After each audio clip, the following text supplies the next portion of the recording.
गोसाई महाराज कब नहीं। आज का जो मूल प्रसंग है वो सुदामा चरित्र का है। मित्रता की शिक्षा हमको और आपको प्रकृति से भी मिलती है। प्रकृति हमको सिखाती है कि हमें कैसे मित्र बनना चाहिए। एक होता है चकोर पक्षी, तो चकोर पक्षी अंगारे को खाया करता था।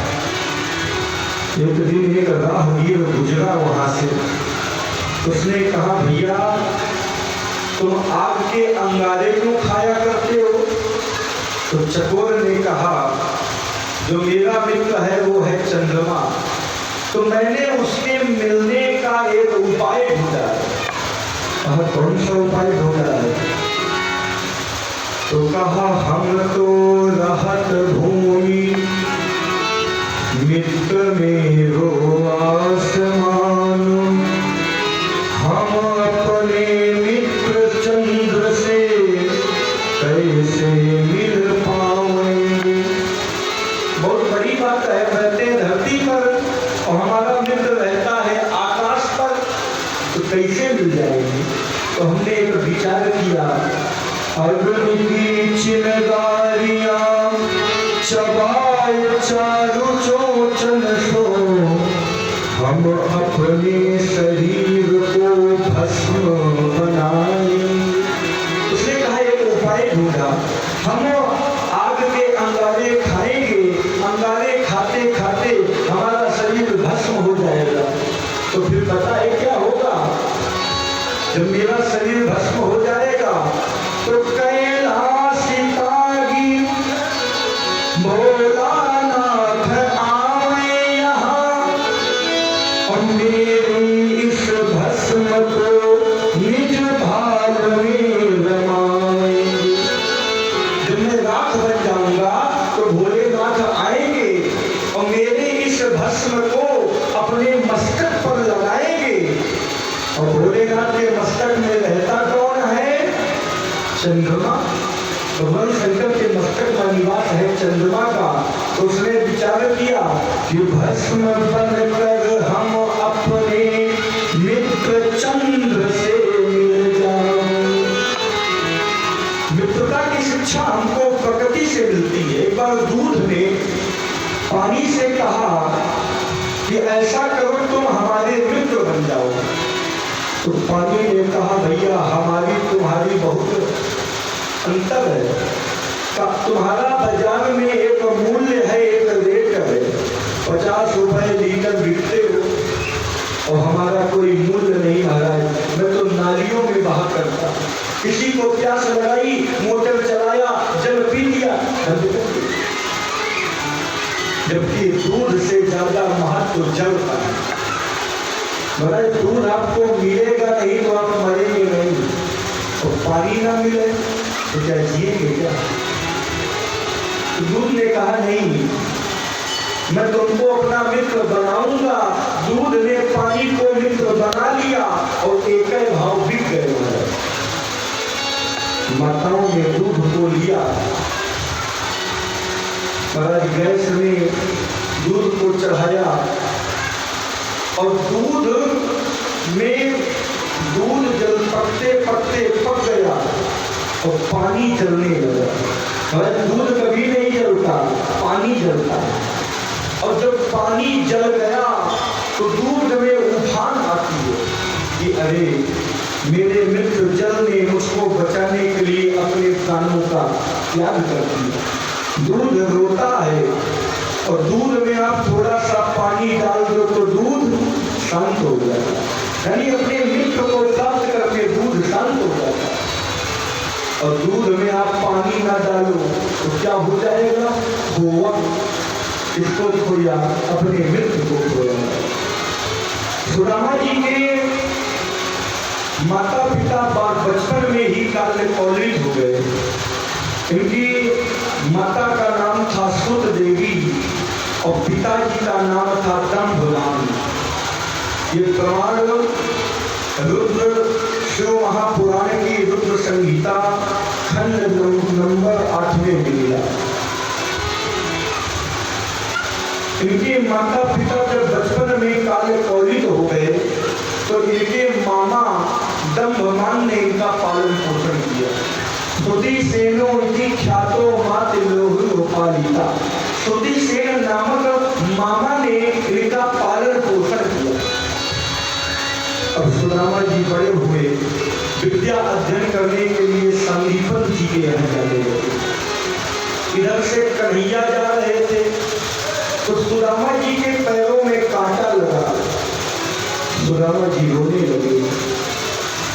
कन्हैया ने अक्रूर जी से कहा, काका रथ रोको, काका रथ रोको, यहाँ कोई रो रहा है। अक्रूर जी ने कहा, कन्हैया ये संसार है, यहाँ कोई रोता है, कोई गाता है, कोई हंसता है। कहा नहीं नहीं, जो आवाज आ रही है ये किसी दुखी की आवाज है।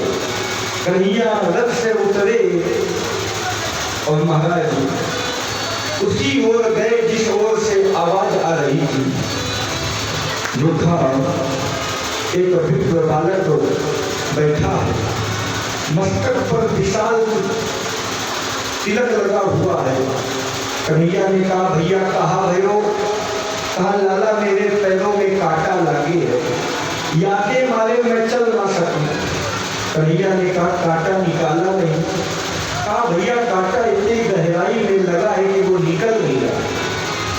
कन्हैया ने कहा, लाओ मैं देख लूं। सुदामा जी ने कहा, महाराज आप वेशभूषा से कोई राजकुमार लगते हैं।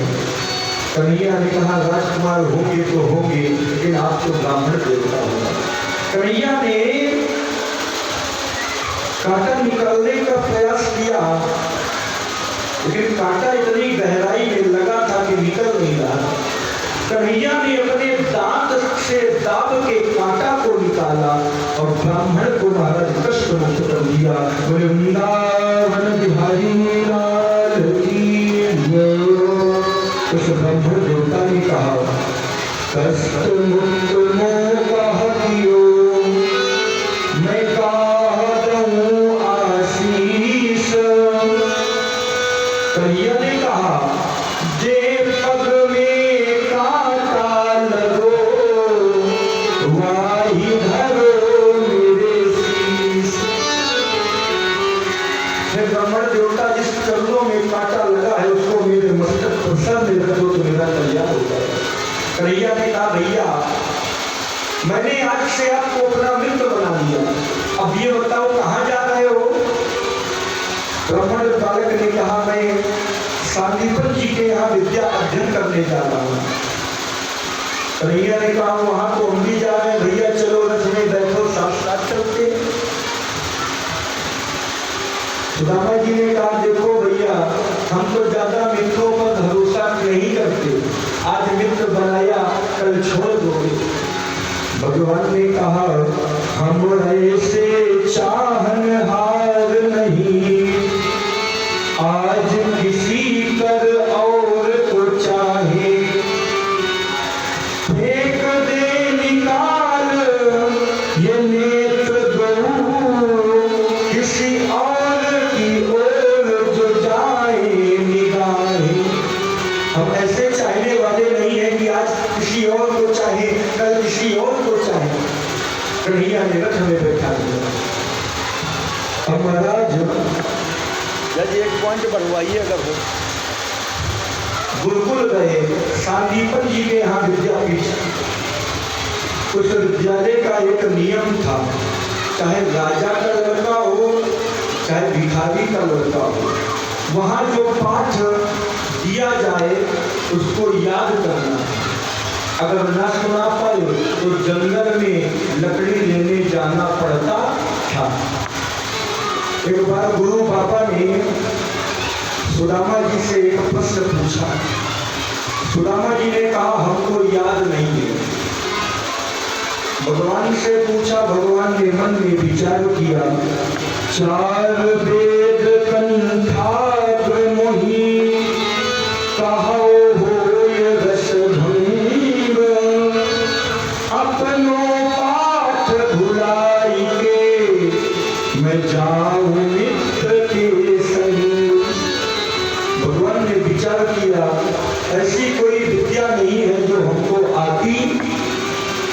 लेकिन आज अगर हमने गुरु बाबा को प्रश्न का उत्तर दे दिया तो मेरे मित्र को अकेले वन जाना पड़ेगा, मेरे मित्र को अकेले जंगल जाना पड़ेगा, और जंगल में कौन सी विपत्ति ना आ जाए।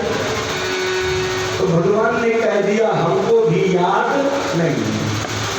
तो कहा कुल्हाड़ी उठाओ और लकड़ी और जाओ, दोनों भैया लकड़ी लेकर आओ। गुरु माता ने थोड़े चने सुदामा जी को दे दिया, जंगल में भूख लगे तो दोनों भैया मिल बांट कर खा ले। हमारा जंगल गए तो जंगल में बादल आ गए, कड़ाके की बारिश हो गई, बड़ा जाड़े का समय था, नदी नाले टीले बराबर हो गए। सुदामा जी कन्हैया पेड़ में चढ़कर बैठ गए। सुदामा जी को भूख लगी तो जो गुरु माता ने चने दिए थे वो खाने लगे। कन्हैया ने कहा ये कटर कटर की आवाज भैया कहाँ से आ रही है? तो एक तो चना खा लिया, दूसरा गोविंद से झूठ बोल दिया। क्या कहा? बड़े जोर का पानी बरसा घन घमंड भरात है, जारमो लागे मेरो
बारिश हुई, प्रातःकाल सूर्य देवता निकले, दोनों भैया नीचे उतर कर आए। कन्हैया ने कहा देखो भैया सुदामा तुमको पेड़ में चढ़ना आता है कि नहीं आता? सुदामा ने कहा भैया मोहे तो पेड़ में चढ़ो उतरबो आवे ना। भगवान ने कहा कोई बात नहीं, वृंदावन में 11 वर्ष हमने यही ट्रेनिंग ली है, पेड़ में चढ़ना उतरना हमको बहुत अच्छी तरह आता है। भगवान चढ़ गए और लकड़ियां काटने लगे। लकड़ियां काटते काटते भगवान को भूख लगी। कहा भैया जो गुरु माता ने चने दिए थे ना, वो चने लाओ, कहाँ है, हमको भी खाना है। अब सुदामा जी चना क्या दे, चना तो पहले हजम कर रहे थे। सुदामा जी ने कहा भैया मैंने चना को खा लिया।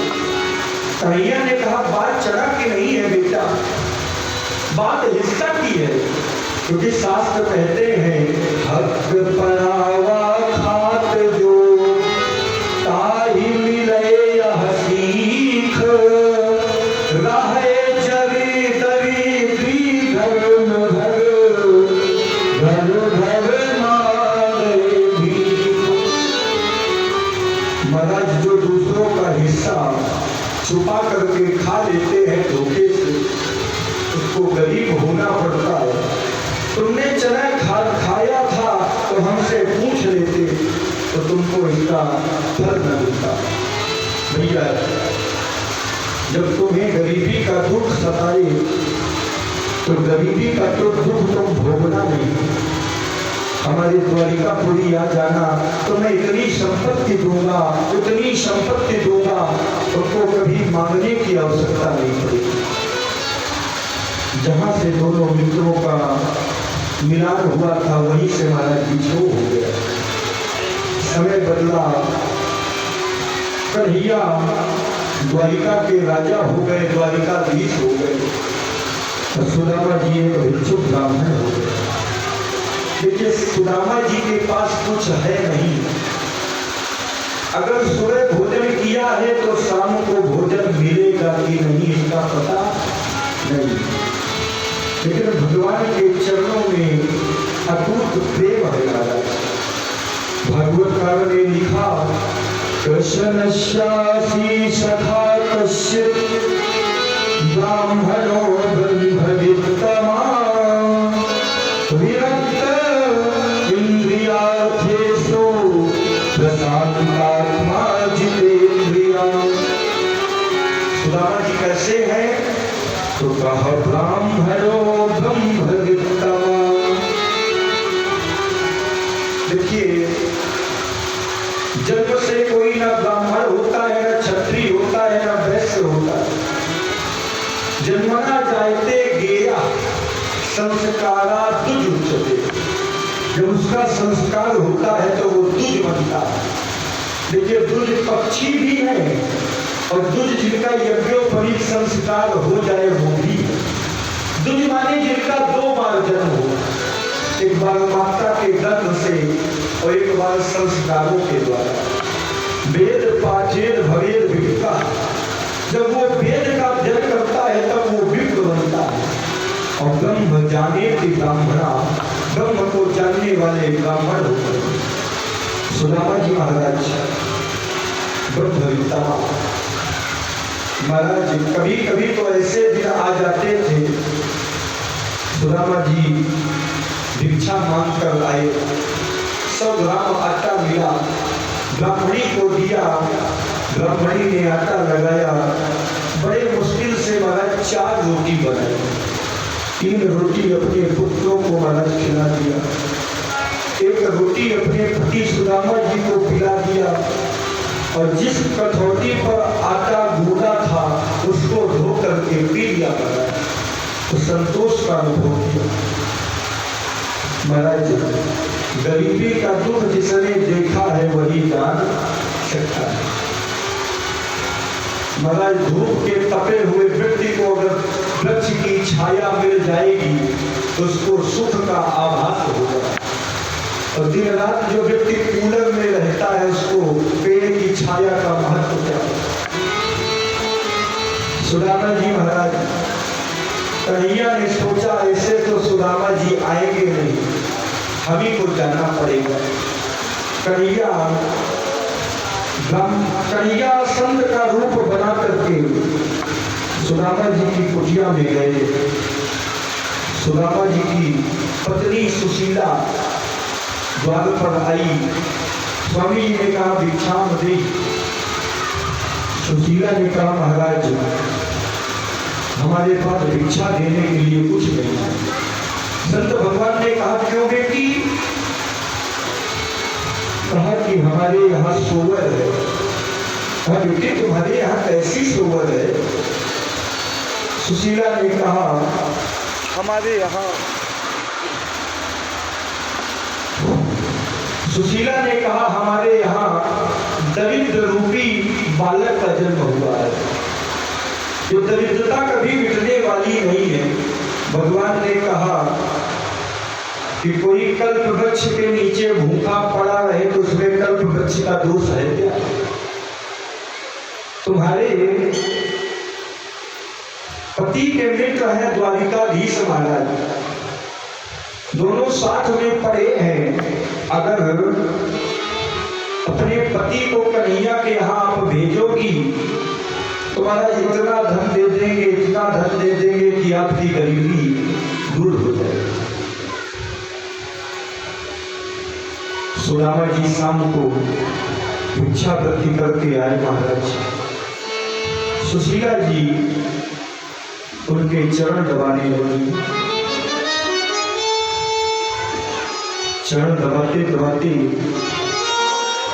कहा, प्रभु मैं आपसे कुछ निवेदन करनी चाहिए, क्योंकि पत्नी कभी पति को आदेश नहीं दे सकती, हमारे शास्त्र आज्ञा नहीं देते। पत्नी पति से निवेदन कर सकती है कि स्वामी ऐसा कार्य आप कर दे, क्योंकि माता जानकी ने भी एक बार राम जी को आज्ञा दी थी, सत्संग प्रभु बध कर एहि, सत्संग प्रभु बध कर एहि, मानव चरण कहत देहि, मानव चरण कहत देहि, सत्संग करो बध कर एहि, मानव चरण कहत देहि, मानव चरण कहत देहि, मानव चरण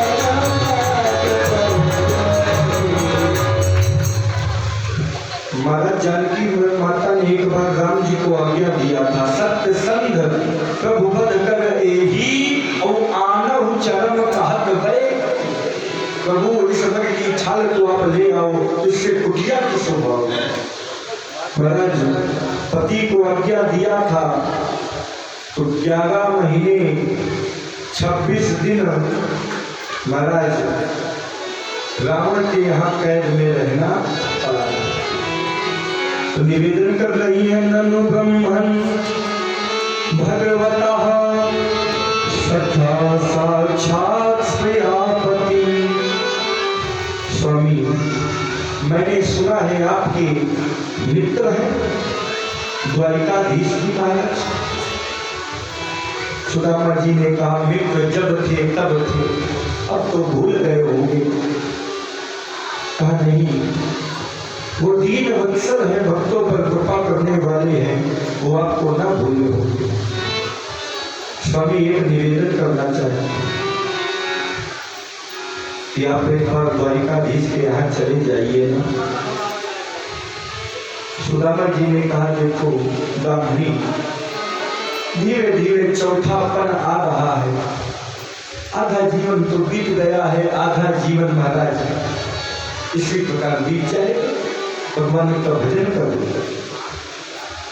सुशीला जी ने कहा, मुझको अपनी चिंता नहीं है, मुझको इन बच्चों की चिंता है, इन बच्चों का दुख मुझसे झेला नहीं जाता, ये रोटी मांगते मांगते सो जाते हैं महाराज।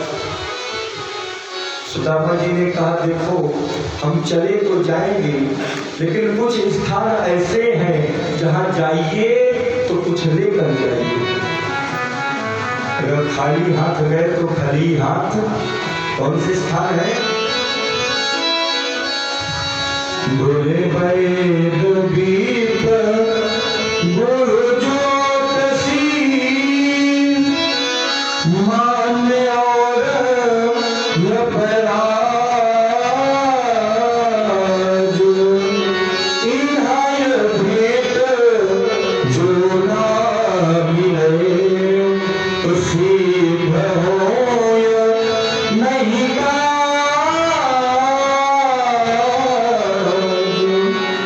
वैद्य के यहाँ जाइए, विप्र के यहाँ जाइए, ज्योतिषी के यहाँ जाइए, भगवान के यहाँ जाइए तो कुछ लेकर जाइए। अगर खाली हाथ गए तो फिर खाली हाथ लौटना जरूरी थोड़ी है। धन लेकर जाओ, 2 फूल ले जाओ, 1 फल ले जाओ। भगवान कहते हैं, पत्रम पुष्पम फलम तोयम यो मे भक्त्या प्रयच्छति। कोई मुझको प्रेम से जल देता है, फूल देता है, फल देता है, उसको मैं स्वीकार करता हूं, लेकिन भाव से, प्रेम से। सुदामा जी के पड़ोस में एक पड़ोसी रहती थी, नाम था शांति।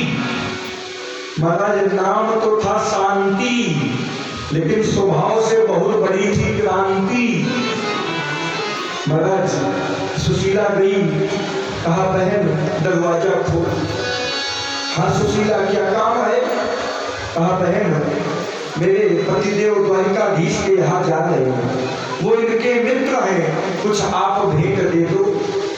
उसने कहा हाँ, अभी 2 दिन पहले चावल ले गई थी, वो देने नहीं आई और फिर से मांगने लगी। जाओ वहां कोठली के पास कूटे गए होंगे तो वहां से ले लो। सुशीला की आंखों में आंसू आ गए। महाराज कोठली के पास टूटे फूटे चावल भूसी के मिले। महाराज एक एक करके बिकने लगे। सुदामा जी को दिया। सुदामा जी ने कहा ठीक है, तुमने कहा है तो धन के लिए तो नहीं, लेकिन कन्हैया के दर्शन करने का सौभाग्य प्राप्त हो जाएगा, इसलिए मैं जा रहा हूँ। अयम ही परमो लाभो उत्तम श्लोक दर्शन। कन्हैया का दर्शन हो जाएगा, इससे बड़ी महाराज मेरा कोई सौभाग्य नहीं है। सुदामा जी भगवान का नाम संकीर्तन करते हुए चल दिए।